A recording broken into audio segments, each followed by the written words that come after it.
Oldest one sec.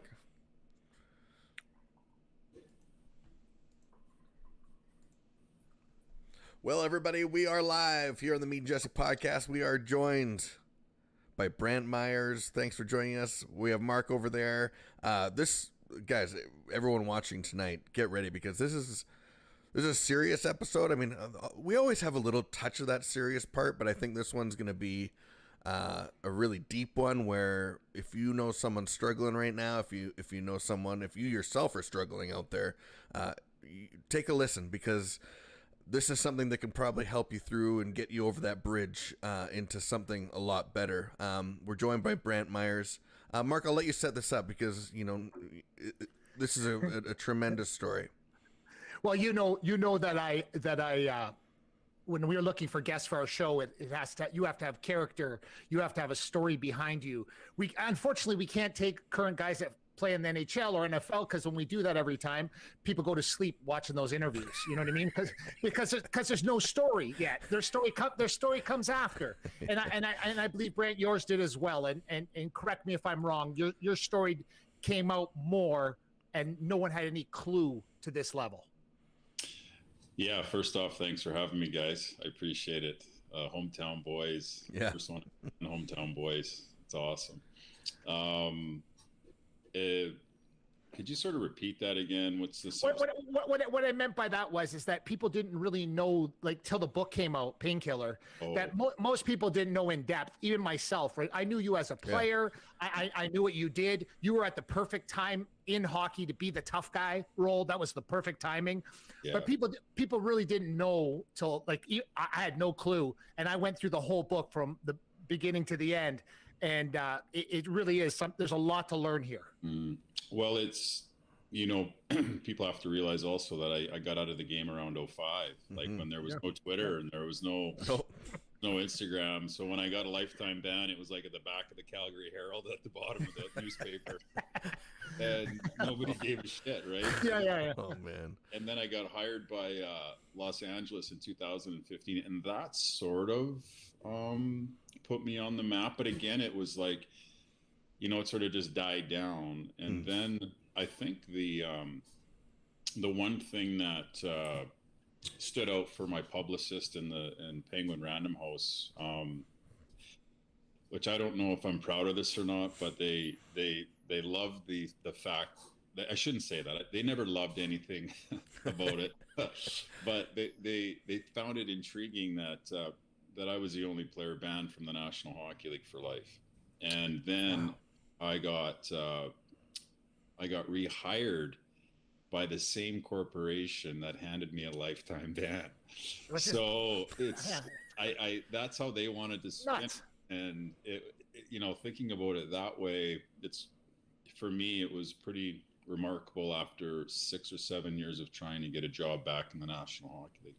Now, everyone that doesn't know, Brant, former NHL player, as he mentioned, only player to have a lifetime ban, but he's also an author. He's released a story called Painkiller. It's available on all platforms. Mark and I got it on Audible, which, by the way, is a great app. That was really cool to listen. And you were actually the one that reads it, which is and cool Michael too. Michael Landsberg does the forward, which is a friend of mine as well. So I really enjoyed that Michael Landsberg. It was really weird because when I was on his show 6 or 7 times over the years, he noticed that I was not comfortable when I got there, and he noticed there was something a little off by myself, and then he kind of came up to me and pointed it out, knowing, and he was one of the first people that ever did in real life walk up and say, "Hey, is there something wrong, Mark?" And I'm like, yeah, there is. And and he was like, I go, "How do you know?" And he goes, "Well, it kind of takes one to know one, and the rest is history." Right? Wow. Yeah. It was it's interesting how the audiobook came around. I love Joe Rogan. Yeah. During the quarantine or whatever we've been in for a year, I listened to hundreds of hours of Joe Rogan. Wow. And I love it, man. I love listening to smart people. And he's got a lot of fighters on there too. And anyways, I was just sitting there and the book was done, and the book was finished. And somebody was on there and they were talking about writing a book. And Joe goes, "Oh man, I can't fucking stand it when people do the audiobook in somebody else's voice." And I was sitting with the coach going, "Huh?" I go, "Well, I wouldn't be doing mine." So, so I never even really thought about it. And he goes, "Yeah, you got to make sure that you do it in your own voice, or it sucks." So instantly, I called my publicist and I go, "Who's doing it?" And they go, "Well, we have a professional that does the audiobooks." And I said, "Well, I go, could I try?" And they go, okay. They go, "What we'll do is we're going to send you three parts of the chapter. We'd like you to read it and send it back." So I did. They came back and said, "We've agreed to let you do it.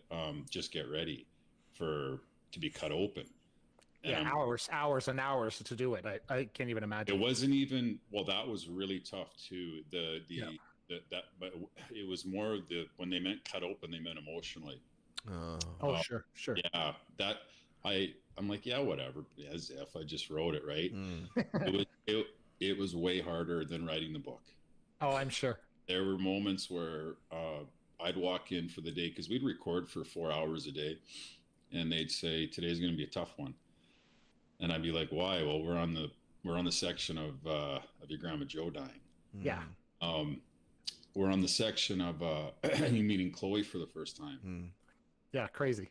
And then your dad passing away last year. I mean, yeah. And they were right. It was. But I'm so proud, or I'm glad and happy that I did it. Well, it's actually really interesting. But I do recommend, though, Jesse. Wait 1 second. I do recommend people. I know the people that are real traditional readers. Yeah. They're gonna say, "Oh, don't listen to the audio. Don't listen to the audio." But I'm telling you, I promise you, there's something a little more authentic in my belief, hearing it from your own voice, that made the difference to me. Yeah. Thank you. I appreciate it. Yeah. But it is when you actually speak words, and this proves how powerful words can be, is when you actually speak, even if it's your own story, even if you've written the book, even if you've thought about it and processed it, when you start to talk about it, when you start to speak, that's a whole other level. I went through a sexual abuse situation as well, and I could write about it, but when it was time to come to talk about that thing, that took a lot longer for me to actually be able to go through without the lump in the throat, right? Like it took a lot longer to actually be able to vocalize what you were feeling on the inside. Well, the story about Charlie at the start of the book, one that you're talking about, that wasn't in the manuscript. Wow. That was a last minute thing where my editor called me. He says, "We're done." And he goes, "Is there anything that you can think of before this goes to print?" And I go, "Well, there's one story, that I've never told anybody." Wow. And he goes, "What's that?" And he goes, No. He goes, "Don't tell me." He goes, "Write it to me." And I go, "Oh, okay." So I write it out. It took me a couple days to get that down pat or whatever. And he just called me back. He goes, "Brant," he says, "This probably is not the answer you're looking for, but we need to put it in." Yeah. And I go, "Okay." I go, "Yeah, let's do it." So that wasn't even in the last. Wow. Obviously, you hear that, and it's in the first chapter, so you hear that, and you're like, "Whoa, boy, this took my wife and I were listening to it, and I looked at her, I'm like, this is going to be quite the read here." So, I mean, again, off the top, just thank you for your vulnerability. I think that people that can share their story, it really does help people that aren't able to yet, and hearing that. We'll get through it, but the transformation to the other side is awesome. But for the people that don't know the story yet, let's go back to when you're young, walking down to play on the outdoor rink, the love for hockey. What was it that did it for you when you said, "I want to be a hockey player"? Well, I'd imagine it's probably no different than somebody that, gets on a piano and loves to play the piano, or swings a golf club, or plays the guitar. There's something in you that you just love, and that happened for me. I mean, it was probably no coincidence that it got me out of the house too. Yeah. I equated skating on the outdoor rink, less time at home with Brad. Yeah. That's sort of how I thought of that. So it is a form of escape. Yeah, I would, well, there was no chaos at the rink, obviously. Yeah. Just me skating around, playing hockey.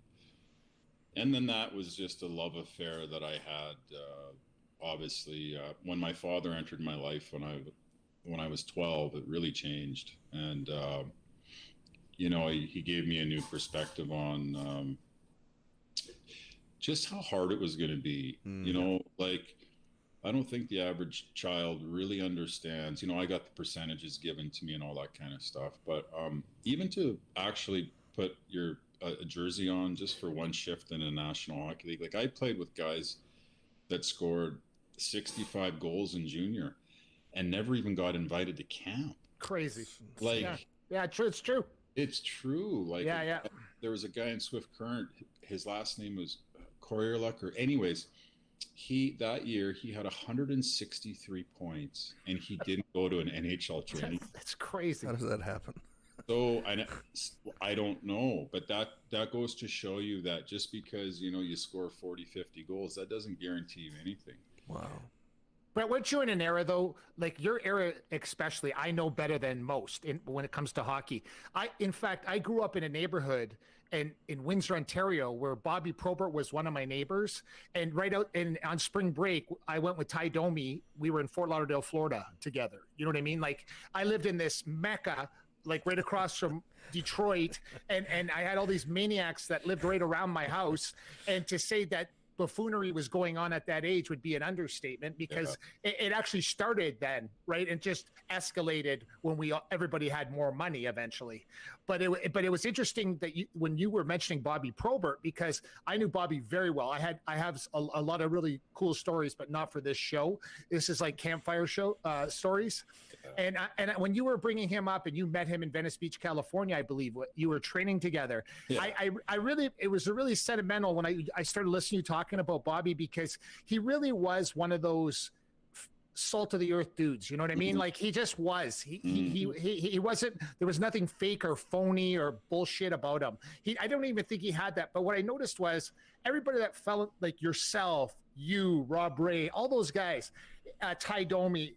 It seemed like all of you were made kind of similar. It was just, this is who we were, and we were happy to be here. And that was, you know, that was kind of what I got from the book when I was listening to it, that your dream never changed, no matter how much alcohol, no matter how much drugs were involved, no matter anything. Your whole mindset was still, I want to be with the boys. I want to play hockey. Yeah.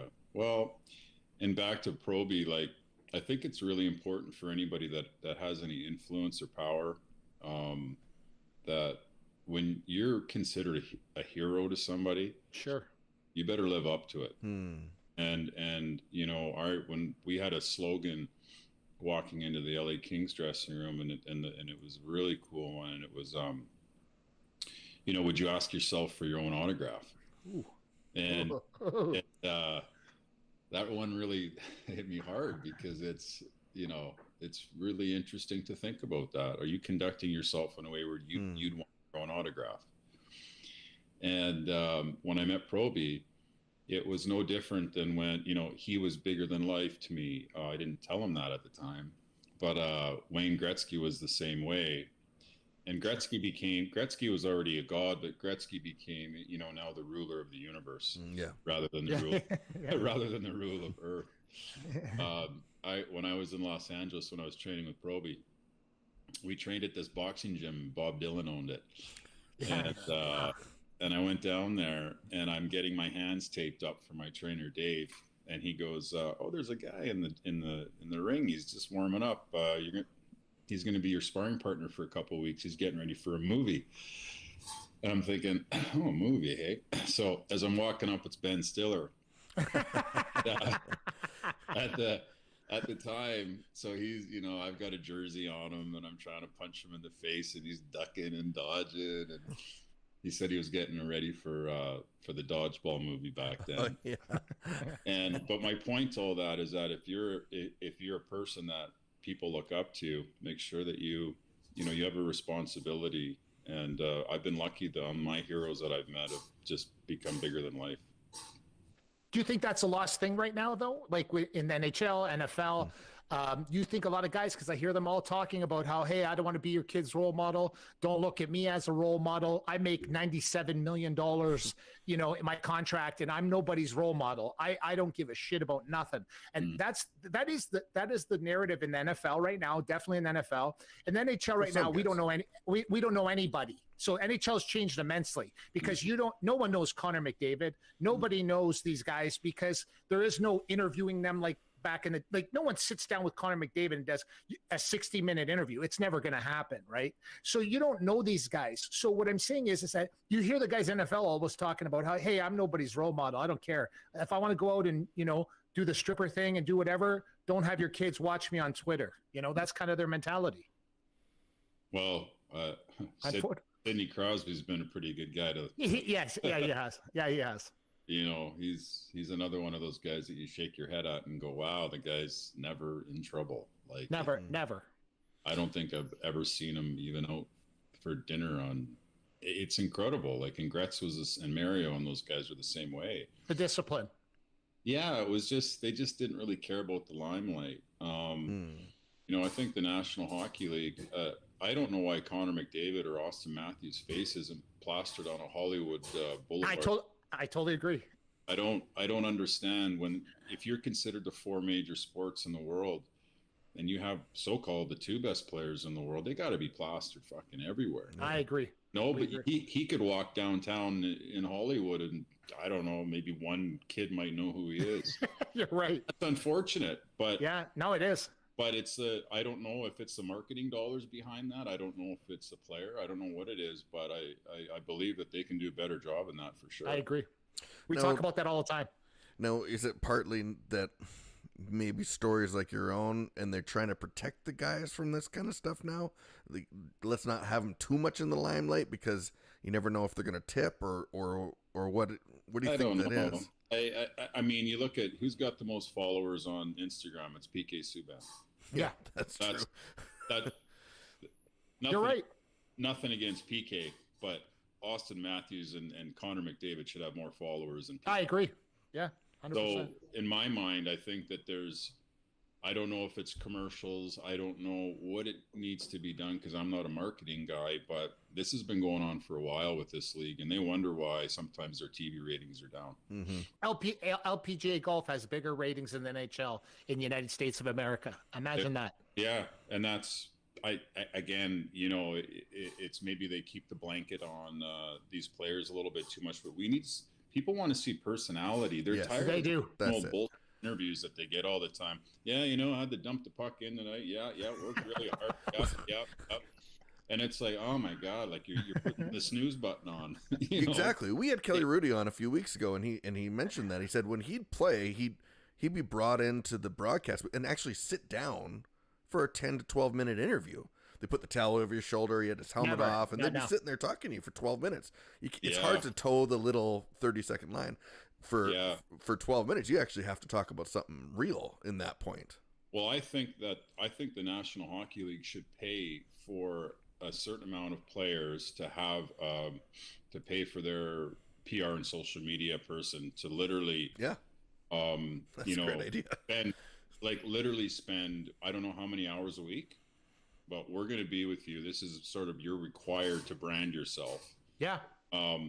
And I'm not saying that it interferes with their sleep or their pregame meals, but have a person designated to these guys to build their brand, build the National Hockey League, because ultimately, if you're building McDavid and Matthews, you're building the NHL.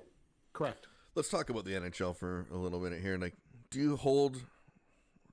how do you view them now? I mean, they kicked you out for life. How do you look at it now?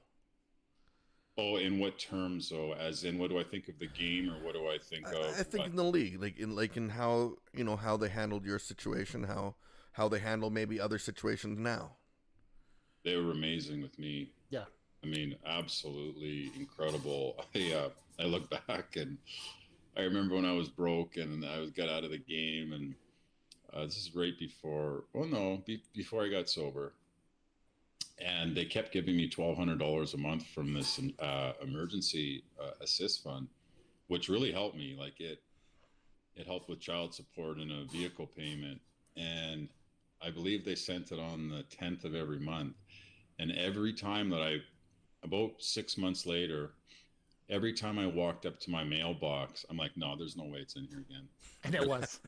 It was in there for 4 fucking years straight. Crazy. Oh my gosh. Crazy. Like it was every month, man. Wow. And not only that, again, you know, as people, if they have the book, understand what I went through for school and that kind of stuff. So they were amazing with me. Oh, by the way, I'm sorry. I have a tendency to say the F word when I'm speaking. That's okay. But if we're on It's the internet. is that okay? Is that fake? Yeah, we're on the internet. Yeah. Oh, really? Okay. Yeah, Jesse and I don't swear. Like we had a podcast for 4 years, and we don't swear on air. Off air nonstop. But I mean on No, on but it's air, fine never. though. Don't worry about that. Yeah, but you can as much as you'd like. Because it's Facebook, right? And I didn't know what Facebook allowed. Well, You can Facebook, do whatever. They just, you know, if you want to spend money with them, sometimes they'll block you for it. But you just got to tell them this is not for kids. Yeah. Oh, okay. And we do. We tell them that. So Darren I McCarty was on. We had Darren McCarty on. He said, you know, the NHL spent $1 million on me and my recovery. Like, you know, Wow. I don't think people know. Like, I don't think people know that they actually look after the players, because you hear this. You might hear stories, or you might think, or you might see a movie where it's like, yeah, once you're done, they throw you off to the curb and that's it. You're gone. You don't exist. Mm-hmm.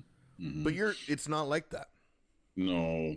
And guys, you know, at the end of the day, like right before the book got released, I phoned all 3 of the doctors, and I said, I want you guys to know something. And I go, I have a book that's coming out. I go, in the first 150 pages, I fucking hate you. I go, Yeah. I go, but in the last 150, I absolutely love you. Mm-hmm. And Yeah. that's just the way that the disease went for me in my journey, is Right. that once I started to figure out, you know, hey man, the finger really needs to start pointing back at me. Mm-hmm. Those guys, all they ever tried to do was help me. So, and I thought it was a jail sentence back then, not being able to have a beer or go out, because I couldn't. When they told me that I couldn't drink anymore, I honestly, I didn't feel like living any further, because I couldn't understand how to have fun without drinking. Right. Correct. Everything I've ever done in my life was about cheering somebody, whether it was a good golf shot or, you know, making a good fire by the pit, or, you know, like Everything was always related. cheering. I was always cheering somebody, and I'm like, okay, well, that's gone. Like, where's the fun? Yeah. Man, oh man. They told me early on, sobriety's not for pussies, and they were absolutely right. Mm. Yeah. So when because I love this transition part that you're mentioning here, and at first you hate everything, obviously, as most people would. Talk about the time and the process between that and getting to like the second 150 pages, because that's not just one page turn and everything changes. That's the real transition. That's the real mountain, climbing the mountain part.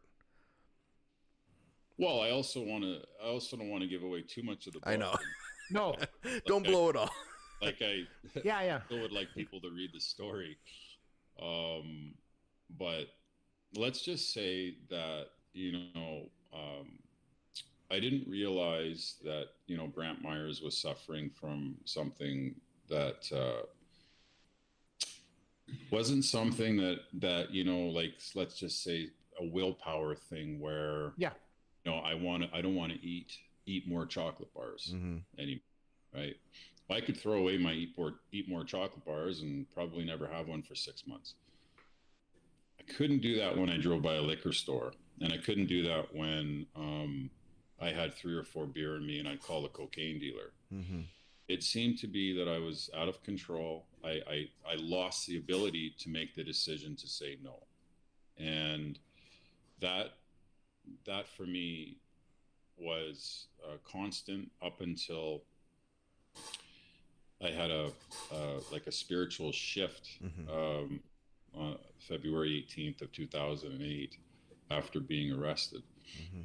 And it was everything that piled up in my life. And I write about it in the book. There was a moment where I never thought about suicide before, really.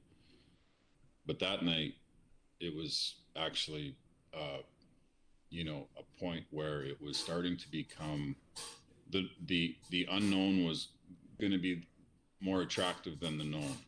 Yeah. Yeah. And I knew at that point I was crossing the edge. If you haven't got it yet, Brant Myhres has released a book called Painkiller. It's available on every platform. Mark and I got on Audible, so we listened to it, which is cool because Brant actually reads it. But the whole journey of his life and the process of going through it. Brant, maybe if there's someone watching right now, or they have friends, because usually people with the issue might have turned this off already, but if you have a friend that is, what would you say to them to help encourage them to continue through, and how to get these people help? Well, I think first off is that I've tried to relay the message to people. This is going to be a really frustrating journey for the person that's not addicted. Mm-hmm. Yes.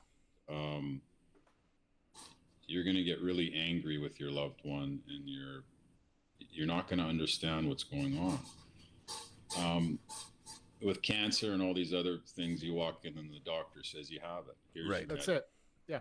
Where alcoholism and drug addiction, you have to self-diagnose yourself, and until you do that, you're fucked. So please don't give up on that person, because I believe for me that I don't know why till this day that the NHL put their hand out again to pay for a 5th treatment center. But they did. Mm-hmm. And if they wouldn't have done that, Chloe wouldn't have a dad today. I wouldn't Correct. be. I would either be locked up or I'd be dead. And so please never give up on that person, no matter what. It's going to be frustrating. And secondly, I'm looking at some of the Facebook groups that they have now for sober people. I'm like, oh my God, I wish I had that I could join some of these groups. Yeah. Like you could basically FaceTime and get on these Zoom calls. Yeah, it's different now. Like, it's just so much different. So if the person is struggling, at some point, you really do have to start pointing the finger back at yourself and say, okay, I've dug myself a hole, but I'm not dead yet, and I can dig out. And in order to do that, there's a few things that I need to do, though. And then you have to commit to that. It's no different than if you want to lose weight or something in your life that you want to accomplish. And join these groups, right? Like, reach out to these people that have years of sobriety. Reach out to the people that have a week of sobriety. Because for me, when I go on my AA meetings, I love to hear the newbies, man. They come in, they're raw. And it brings me back to, wow, geez, I really never want to go back there again. And so it helps me to see that. So what I noticed in the book, though, it was a really theme that went across, and I'm not going to give away the book to people, but when I listened to it on audio, I can't believe the amount of people that gave the chances over and over to you. It was so mind-boggling to me, like how many people, like, they wanted you to succeed so bad. Like, it was crazy. Like, it was just like everybody wanted you to succeed. And the crazy part is that, of course, you were sprung into the role to be the tough guy, but you could actually play hockey. Yeah. Like here's a news flash. And same with Bobby Probert. Probert was the same situation as you. It was like, there was a season where he made the All-Star game, and people are like, what? Bobby Probert made the All-Star? But what I'm trying to tell people is you actually could play. And then what they said was, though, you're going to fight, and that's going to be your role. And Probert ended up following. Honest to God, when I spoke to Bobby back in the day, it's almost identical, your stories, when it came to that. And it's weird. It's weird how the addiction thing rolled into his life, but also rolled into your life. And I do think it has something, in my opinion, to do with concussions, to do with all these things that no one wants to talk about. I know you hear it in the NHL. They'll talk about concussions once in a while. NFL will bullshit everybody and tell you they're making better. Now they do because they're being sued by everybody. But what I'm saying is when I was going through the book, there were so many people that wanted you to succeed. It was overwhelming for me. It was like as I was listening to it on a 15-kilometer hike, I was sitting there being overwhelmed by the amount of support and how many people really love you. You know what I mean? Like it was insanity to me, because I was like, and I'm yelling at listening to you. I'm yelling at you, okay? And I'm yelling at you, and I'm like, Brett, take it. Just take it. You know what I mean? And it was crazy. I think people were looking at me while I'm hiking going, this guy's a maniac. Who is he screaming? Who is he screaming at? And I couldn't stop laughing when you were telling the story about fighting Tony Twist. Yeah. And before you said Tony Twist, I'm walking through this area and I'm yelling, it was Tony Twist before you said it. Everybody looked at me. They're like, what the hell's wrong with this guy? But what I'm saying is that it was just overwhelming. And that's not to give away the book to anybody, because I can't express to you enough to get this. But don't do like me. I listened to it in 4 parts, okay? I recommend to stretch it out over a week to 10 days, because you're going to need some come down time. It's super heavy. You're going to need some come down time. But, you know, that's one thing I think you could agree with me on, that people did love you. They did. Yeah, I think, the old cliche is he was good in the dressing room. Yeah. Probably really applied to me. That people knew that I was a really good guy and I died for my teammates, but I was struggling with something that was stronger than me. So there was always this hope for, stage 1. Okay, well, the San Jose Sharks offer me my first one-way contract, right? Crazy. And then stage 2, San Jose doesn't release me. They believe in me. Mm-hmm. Stage 3, the Nashville Predators believe in me. Stage 4, the Boston Bruins believe in me, and the Calgary Flames believe in me. It was just like, wow, like crazy. I kept getting these little, nuggets of hope from these GMs when I was in treatment. So that actually really helped me try to get through stage 3, which was long. And then stage 4 was even longer. But it gave me hope to keep moving on, because I honestly believe, like in the 4th one, if Daryl wouldn't have said, hey, if Brantt makes it out of this, I've got a contract waiting for him, man, I don't know if I would have. Wow. But do you think, like, I got a different outlook from where it all? No, you of course you know the answer. But when I'm listening to the book, when you did the England thing, and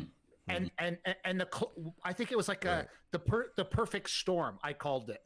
And when you're listening to the book, you tell me, guys, message me or Brett directly on social media. Where did you think the actual moment is? I want people to tell me that. So when you listen to the book, I thought there was a specific moment in time where the perfect storm came between, I'm going to have a daughter. I was playing in England, right? Which was, I won't tell you about the experience and wreck it for people, but that whole experience of, oh, I'm playing in England from being from the NHL. Oh, I'm going to have a daughter. Uh-oh. And, like it was, am I correct by saying that, Brett, that could have been the perfect storm at that time, or did it come after that? Yeah, it almost felt like just when you see the tornado start. Yeah, that's right. And then it starts to swirl. You're like, okay, retired, broke, repo truck, couch, doing tons of cocaine, overdosing, going to be a father for the first time, grade 9 education. I mean, it just kept swirling. And so I honestly, buddy, I wouldn't say it was one thing. I would say that there was a lot of things that went into the multitude. Yeah. And can I say on the show about your grandparents, like gems, like, I mean, absolute, like, are they alive, Brett? Are they alive? They've So passed. my grandma died in 2012. My grandma Joe, Wow. and my grandfather Bob, he died last June. Wow. And those, and then my dad died. My dad Bob. So it was. I think that my grandma Joe. Every child yearns for a mother's love. Yeah. And she was it. Yeah, my grandma She was it. She was a hard ass Ukrainian, but but I knew that the guy that would pull the belt out would be Grandpa. Right. But he was fair though. He was fair. He was fair. Yeah. Like people say, "Oh, the belt was pulled out," but it wasn't because he didn't have nothing better to do. I was stealing his truck. That's his brand new truck when I was, I think, 14 or 15. No license. Taking it and jumping it in the fields. It was a brand new F-150. It had grass stuck up in the motor. No wonder I got it. Yeah. It was warranted. Yeah. But he was fair. That's what I'm saying. Like he was fair all the way through. It's just like most of the time if you got that from him, it was warranted in my opinion. But what I'm saying is that the combination between your grandmother and grandfather, to me that was the savior of your life. You know what I mean? Like, well, I'll never forget this one night. It was a really cold, snowy night. I just remember it was cold outside in Grand Center, and I might have been, how old was I? Maybe 11. Yeah, 11.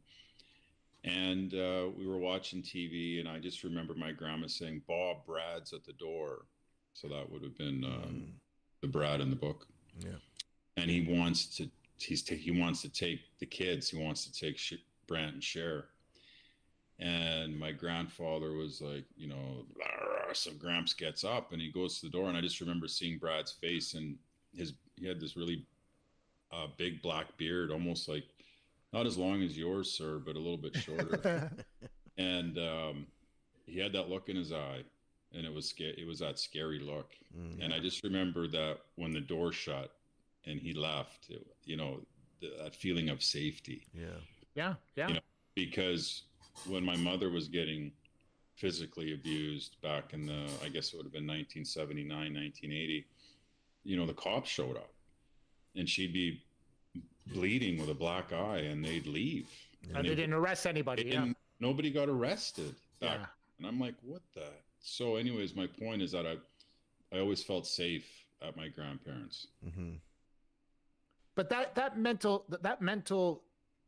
that really affected you though, that process right there, because it being like studying the book like I did, you really were affected immensely during that time. You know what I mean? That was the time in your life. I think even to this day, I don't, sober, great. Mm-hmm. Not on drugs, great. But that's a different thing to shake. And I know that because I've experienced it. Jesse's experienced it. I know so many friends that are big CEOs in companies, and if they have one too many drinks, mm-hmm. that comes out every time. That not being safe, not feeling comfortable, always hiding under the stairs, when dad came home, those type of things. And I've heard so many stories along those lines, even at this age now, with people that are huge executives in companies. Like that comes out now. Well, I think too that for me, I had a really healthy fear of prison. Yeah. And when I blacked out that last night, and I don't know, I lost maybe 5-6 hours of time. I don't remember nothing, but I was really close to getting charged and going to jail. And ever since that night, I had such a healthy fear of alcohol that, wow, if you could have me holding a knife out and choking my sister. Yeah. I don't remember any of that.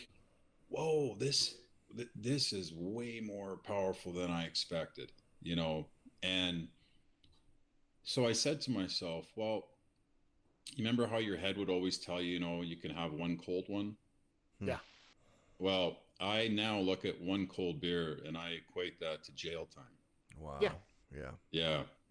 I have to do that. Yeah. It's as serious whatever it takes, right? Yeah.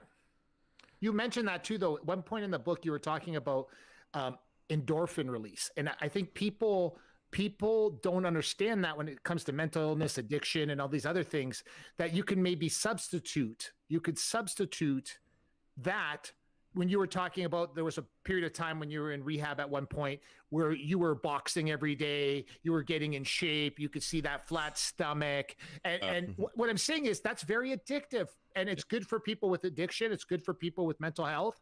Everybody I talk to, we have people on the show from the NFL, from NHL, and they all say what you said in the book about the endorphin release and how you got addicted to that. Yeah, I guess it would be similar to a musician for like a lead singer. When you almost feel like you have, 19,000 people in your hands after a really good fight. Yeah. That type of feeling, not only are your endorphins and adrenaline are going so hard from basically squaring off against another monster, but then you get to hear the roar of the building. And I've never been able to duplicate that. So I tried to duplicate it with chopping up a line of blow. Yeah. And at least the cocaine didn't punch me in the face, figuratively anyways. It was, I got punched other ways. But I always, you know what though, you guys, I think as human beings, as we're trying to figure out what this is all about, and especially as I get older, I turned 47, and your mortality starts to creep in, and you start to say to yourself, well, I'm actually going to die one day. And what would I like people to say about Brant Myhres when they're at his, what would I like them to say? Well, first off, the most important person is my daughter, and what would she like to say about her dad? And then my sister, and you go down the line, and sure. And hopefully when that point, and the other thing too is I know it's COVID, but I don't want to die alone. If I'm going out on the bed, I'd like to be holding the hands of the people that I loved, and they want to be there for me. And I think that's what we're trying to strive for. Absolutely. Well, it just shows the importance of the people around you, the support system around you, the people you love, the people that love you. And that I think for myself, when I look at the times I've struggled the most, it's you feel you're so alone sometimes, and you don't know how to say it. But when you can actually get it out there and start to vocalize that thing, that they're there for you genuinely. Maybe they don't understand fully, but they're there, and it's the right step towards actually getting some serious healing. Well, I also think that it falls on your shoulders as well. So I have to do things that make me feel good. Yeah. And fill me up. And one is, I have a relationship. I've never been a religious guy, but I do believe in God, and I don't know what that looks like. I don't know. I don't know other than I believe in some type of a force that's running the show. And so I have to rely on that too, not only with my sobriety, but just on living life. Yeah. Was God in your life prior to that, or no? I always, it wasn't that I didn't believe in God, but I never really thought about it or that or whatever. I just heard the word God, and I'm like, yeah, I'm sure somebody exists, but I never really dove into deeper meaning for me personally. There was no coincidence that when I, as they say in the program, they say surrender to win, which is tough for a guy like me. But it was really true. I had to let it go. Yeah. And the obsession to drink and do drugs really has only come back once in 13 years. Wow. That's it? Just one time? Yeah. Wow. How much, I mean, people say what they say about AA, and they say maybe some would say it's outdated or whatever, but obviously you're part of that. They haven't been to meetings in Los Angeles, I'll tell you that. That's what I was going to ask. I was like, it's definitely, I'm definitely that it definitely helps. So what has your experience been, obviously, with that? With Alcoholics Anonymous? Yes. Been wonderful. I mean, I write about my experiences when I first got into AA. I thought it was a transporting company. AA. I'm like, yeah, we got that back in Alberta, but it's AAA. That's AAA. Yeah. I'm like, where are we going? They're like, we're going to an AA meeting. I'm like, what is it, a moving company? They're like, no. No, this is. I had to go to Alcoholics Anonymous and sometimes Narcotics Anonymous to sit with other people that I looked at and I respected. That were big time actors, big time musicians, and I had to go, wow, like really, like you've got $100 million in the bank. Everybody on the planet knows who you are, and you're telling me you've got 9 years clean? Yeah. There's no way. But I had to see that because it told me, because I had the initial impressions of Alcoholics Anonymous, like the stuff you see on TV with in a dark basement and everybody's smoking cigarettes, and it's a bunch of old raggedy people, and that was far from what I saw. I saw. And don't you think, Brent, everybody has the same attitude when you first get there too, though? You see people and the first thing in your mind is like, oh, I'm not like them. That's not me. I'm not a crackhead. I'm not a junkie. Yeah. But you are. You know what I mean? Like you are, but you might wear nicer clothes. You might fix your hair better, but you are the same thing. You're both addicted to either the alcohol or the drugs or whatever the case may be. And once you fall into that, and most people, they can't understand that because they're like, I probably shouldn't be here. I'm better than this. And that's kind of the process of AA. Yeah. They told me when I got in there to stop picking out the differences and look for the similarities. Right. Yeah. That's right. Yeah. And, when I started, that's why it helped me when I read the big book. And my sponsor, Jack, told me to get a highlighter and highlight everything that I could relate to. And I highlighted a lot. Like there was a lot of that book that was yellow. But I've come to terms that I miss alcohol. Oh yeah, I miss it a lot. I miss the the moments where it gave me a feeling really happy and laughing and free. But I also understand that voice that talks to me like that is also the same one that doesn't care whether I live or die, or whether my daughter has a dad or not, or it doesn't care. And so I've been able to, over the years, understand that little guy and go, yeah, I hear you, but I'm not going to listen to you. Yeah. Wow. And who is that voice? Who is that voice? That's just for me. That's always been the broken part of my brain. Yeah. It just is. It's the broken part that doesn't feel worthy enough. Especially like, you know what? I got to be careful when things are going really well in my life. Like, not when things are shitty. I can clean up pretty quick. It's when you've got, money in the bank and things are going well and your life is awesome. That's when that guy gets a little louder.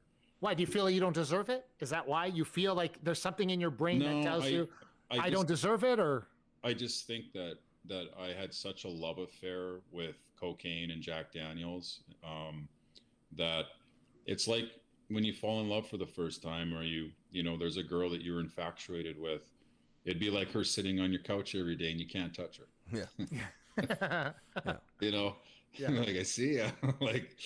But so yeah, for me, it's just, I miss the nights of not caring. I miss the nights of putting on some Def Leppard and grabbing a pack of smokes, and the art of mixing my drink, and then the art of chopping up cocaine, and the high I'd get from that is incredible. So that's tough to put down. And so for for me to go 13 years without doing any of that is, well, I know why it's worth it now because I look at the book, and I understand that book was meant to be written not for Brantt. Like, in a way, yes, it makes me responsible now for the hundreds of people that have gotten a hold of me, but it also was written for, you know, the hundreds of thousands, or if not millions, of people that are going to be struggling with addiction or have somebody that's struggling with. And I mean, that's what comes through so clearly, that there's a way out. Because sometimes we find too, Mark and I would talk a lot about this kind of stuff, and sometimes people just get stuck wallowing in the bad part of it and never talk about coming through the other side and, you know, standing on top of the mountaintop once again, rather than just being in the valley all the time. Which the valley part's it's there, it happened, it's part of the deal, but standing on the mountaintop actually finally again show that, hey, you can journey through. It's not easy. You're climbing a mountain, but you can stand here. It's not easy. It is. It was such a it's called grabbing onto hope and faith when there is none. Yeah. That's really hard, man. That's hard to do. It's like, and I get it. I honestly thought that, like I mentioned, that I thought I had to win the lottery to ever be able to get a visa. Yeah. Because I didn't know, like, I couldn't even sell used cars. Yeah. How am I going to get a home one day? Right. But I knew that if I stayed sober, at least I had a chance. Right. That's right. That was, okay, if you want a chance at this thing, you stay sober. We don't know how you're going to get there, but you do that, and there'll be a chance. Something will be there. Yeah. This is at least the vehicle you need to get in to get you somewhere. We're not sure how long it's going to take or the road you're going to take, but at least you're going somewhere. Exactly. Yeah. What do you think when I was watching the breakdown of Alcoholics Anonymous, I have people that I know very close to me that have been on multiple occasions over and over again, right? And they keep talking about this to me, and I've never had a problem with alcohol. So that one of the things in life I haven't had a problem with. The rest, yes, but not alcohol. So the weird part is every time they'd come to me and they'd say, you know, Mark, I've been sober for 30 days. I'm like, that's fantastic. And that's the end of it, right? They come back to me the next day, they're drunk. Then the next time it's 20 days and they show me the coin. And the last time this person showed me the coin, I had the coin in my hand and I threw it at him. And I said, if you show me this coin again, I'm going to smack you right in the mouth, which you belong. And he looked at me and he's like, what are you talking about, Mark? I said, listen, this is the problem, okay? I dealt with addiction and a lot of things in my life. I stopped. That was my thing. I just stopped. Now, the same reasons as you, just sooner, right? So the exact same thing is, but I said, no, I'm going to stop. I was worried about how people looked at me. That was my biggest problem. But I did get to the point of where they were rewarding him with this coin all the time. He's talking about this coin and the coin, and you did it in the book as well. And I understood it, and I understand why it happens, and I understand what it happened. But when he keeps showing me that coin and he's not doing it any longer, I then get to the point where he showed me the last time and I threw it at him. And I said, don't show it to me till you're committed all the way. You know what I mean? Because you're killing me seeing you go up and down, up and down, up and down. That's what I just mentioned about somebody being really frustrated with the person. It's just frustrating, so frustrating, right? Yeah. I remember for me, the big ones are year anniversaries. So, you know, every year on February 18th, I get another year coin, and that to me is the big one. But the 3 months for me was big too, because it was the first time where I truly felt like I was really proud of what I was doing. You were on the way. No lies and no deception, and then you get a 6-month one, and you're like, wow, I'm halfway there to a year, and those little milestones are big. And in the rooms of AA or NA, like, we allow people in there that are still hammered. Right. We don't care. It's like, come on in, grab a seat. Maybe one day you'll get it. You know. So you just never know when the light's going to turn on. Yeah. that's Darren McCarty was on our show and he mentioned the same thing, and he brought your name up as well, and he said the same thing. He said for him it took 4 times, for you it took 5. You don't know when it's going to happen, right? Like somebody else, it might take 1 or 2 times. The light comes on, right? If the light doesn't come on, it doesn't come on, right? And when it finally does, it does. And being sober for 13 years is absolutely fantastic, because you're right. If you weren't sober for 13 years, you would either be dead or in jail, and your daughter wouldn't have a father. That's a fact. That's a fact. Yeah, 100%. That's a fact. That's a fact. That's a fact. Yeah. now over the last 13 years, what are you most thankful for now? Well, thankful for the immediate things, which would be obviously my recovery, being a single father and raising a daughter on your own is honestly really challenging when you don't have a girlfriend to help you with that. And you're doing it as a single dad. It's been wonderful, but it's also been very challenging. So I'm proud that I've been able to try my best with her. And then I think, honestly, the book for me, yes, I scored my first NHL goal, which was great. I made it back from stage 4, which took a lot of work. I got hired by the LA Kings, which was great. But this thing, for me personally, it just took it to a completely different level of, I had to say to myself, Brant, I'm really proud of you. For what you've done.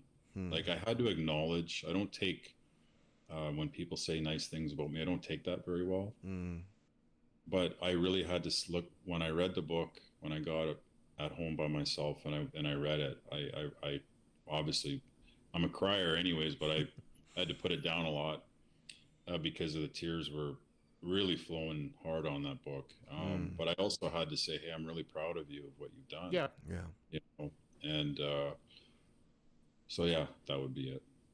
Well, Brant, and take some nice things that we say about you, but you're an encouragement to others around you, and your voice is meant to be heard, and we're very thankful that you're here to say it. Thank you. And so we really hope that everyone watching, everyone that's going to watch this, pick up Painkiller, and have your eyes open for many of you of what's going on out there, but also too, maybe it'll be able to help you help someone else along the way, and then I'm sure you're cool. Like, reach out to you and thank you for the process, because it's something that I think that more people need to be bold in talking about, and especially when we talk about athletes and stuff, where you get put on the pedestal and everything's great, but there's other things going on behind the scenes. Yeah, there's also a gentleman that I'd like to mention. And there's a little story I'll say before we go here. Yeah.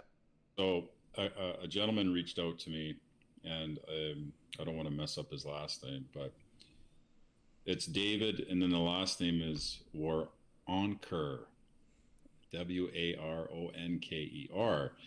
And he said to me, he read my book. He never had an addiction problem. I believe his son was in treatment though. Yeah. And he said that the book really hit home to him. And so what he did, he goes, me and my wife, I believe her name is Ruth, and we donate to certain charities every year in schools, and we'd like to buy 1,000 books. Wow. We'd like to package them up and send them to every player in the National Hockey League. So they bought 1,025 books, and they sent 30 books to every National Hockey League team, 25 books to the head office, and then he sent another 200 books to the Boston University teams. Wow. That just goes to show you, like... that's crazy. There's just some beautiful, beautiful souls out there. I just wanted to acknowledge him. Well, that's awesome. That's tremendous. And I mean, hey, like I said, people can see when something's real. They see when something's genuine. And obviously, they show it out there. That's incredible. Yeah. Ladies and gentlemen, this has been Brant Myhres. What's your title now? What do you call yourself now? Yeah, he's Is it author? I'm an author, or He'd be an author, a dad, or a bestseller. Be a bestseller and author. Be a philosopher. Be a ex NHL hockey player. I mean, it's endless here. Endless.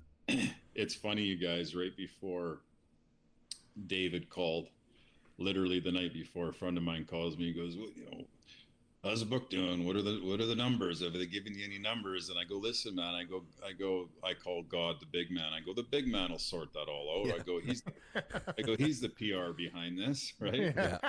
Like he'll get the book in the right hands. Yeah. And the next day, David called. That's cool. That's really cool. So yeah, I thought that was best-selling author then, Brant Myhres. Yeah. And that's hard for me to say because when they got a hold of me, they said, we don't really know how to tell you this because we haven't seen this before out of a guy that's unknown, but you went #1 in Canada for nonfiction. And again, I don't take people saying nice things about me very good, so I didn't really want to read the whole email, But again, as I said, I am proud of what I've done, and hopefully it can keep touching lives. It's been out for 5 weeks, I believe, or 6 weeks, but hopefully it can continue to touch lives. And can we give a shout out to Fat Bastard on the show, please? Can we? Oh, jeez. I've had. I can't help it. I'm getting the T-shirts made, Brett. I'm telling you, Fat Bastard's getting a shout out on this show, man. That was because I was wondering. It's such a crazy story, man. I'm like, do I put his name in there, or do I put in what I really thought he looked like? Right? Oh my God! Do not drink coffee during that chapter, everybody. Do not. Well, we thank you so much for joining us tonight. Again, inspirational, motivational, and world impacting, really. And keep it rolling. Keep it rolling, Brett. Yeah. Keep it rolling. I appreciate it. Are you planning on, obviously when COVID's over, do you want to go out there and hit the road and do some speaking things? And yeah, obviously if it wasn't, but in a way, you know what, you guys, I would have done the traditional book tour on February 16th, it wouldn't have had the traction that it'll have in October, November. So maybe it turned out to be a good, I don't mean COVID is a good thing, but I just mean it turned out to be where once I start doing a regular book tour, when things are opened up, that be more people there. Yeah, that's awesome. Yeah. Well, we look forward to that. And again, pick up your copy of Painkiller on all the major. Just Google it. Yeah, just Google it, everybody. Google Painkiller, the book. It's #1 in Canada. It'll only give you about 19 different options where to get it. Yeah. Oh, and also we opened up our store too, which if you want to support a little bit of hope and courage, it's painkillershop.ca. Okay. Little shout out to Above and Beyond Promotions for that one, but it's opened up last week, so we got some hoodies and t-shirts. Oh, cool. And awesome. We'll share that link on everything for sure. Absolutely. That's awesome. We will. That's great. Thank you so much once again for joining us. This has been Brant Myhres, author, best-selling author of Painkiller. All right. Thank you very much. Thank you. All right, boys. Take care. Have a good one. You too. Bye. Bye. All right. Well, that's there we go. There we go, everybody. In the books, the Me and Jesse podcast. It's we can read. Once again, we have bestsellers. We have people that are going to climb Mount Everest. We have people that were former soccer players.